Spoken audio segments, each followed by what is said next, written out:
Hello મિત્રો, તો કેમ છો? તો તમે તો સ્વાગત છે તમારું આ નાના એવા મિની બ્લોકમાં. તો જય માતાજી અને જય શ્રી રામ. તો મિત્રો આપણે સવારમાં આવી ગયા છીએ આજે વાડીએ.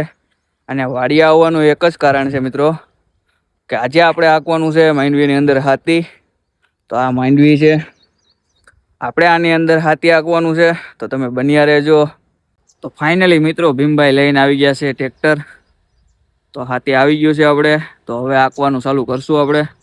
જો હાથી આવે છે આપણું.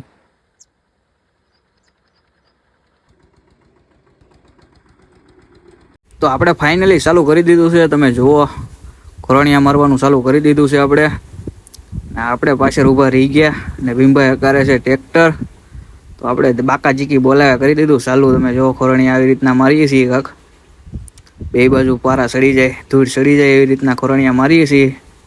તો તમે મિત્રો બન્યા રહેજો છેલ્લે સુધી અને વિડીયો પૂરો જોઈને જાજો મિત્રો. તમે જુઓ તો આપણે ખોરણિયા મારવાનું ચાલુ કરી. તો ફાઇનલી મિત્રો થોડુંક રહ્યું છે હવે આંકવાનું. આપણે ત્રણેય કટકામાં તો આંકી નાખ્યું છે. હવે આ છેલ્લું કટકું છે, તો આપણે થોડુંક રહ્યું છે આંકવાનું. તમે બન્યા રહેજો મિત્રો. તો ફાઇનલી મિત્રો આપણે બધા ખેતરમાં હાથી હાંકી જ નાખ્યું છે. ખોરણિયા મારી દીધા છે બધા ખેતરમાં. તો તમે જુઓ, એક આ, એક ઉપલું ને આ ત્રીજું. આપણે જો આવી રીતના ખોરણિયા માર્યા છે બે બાજુ. આપણે ખોરણિયા મારી દીધા. હવે હાથી બાથી આંકવાનું નહીં, હવે દવા નાખવાની છે નકરી.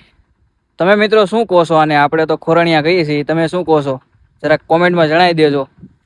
તો જો મિત્રો આપણે તો ખોરણિયા મારી દીધા છે. તો બસ મિત્રો આપણે મળ્યા હવે નેક્સ્ટ વિડીયોમાં. અને આવા નવા વિડીયો જોવા માટે આપણી આઈડીને ફોલો કરી લેજો.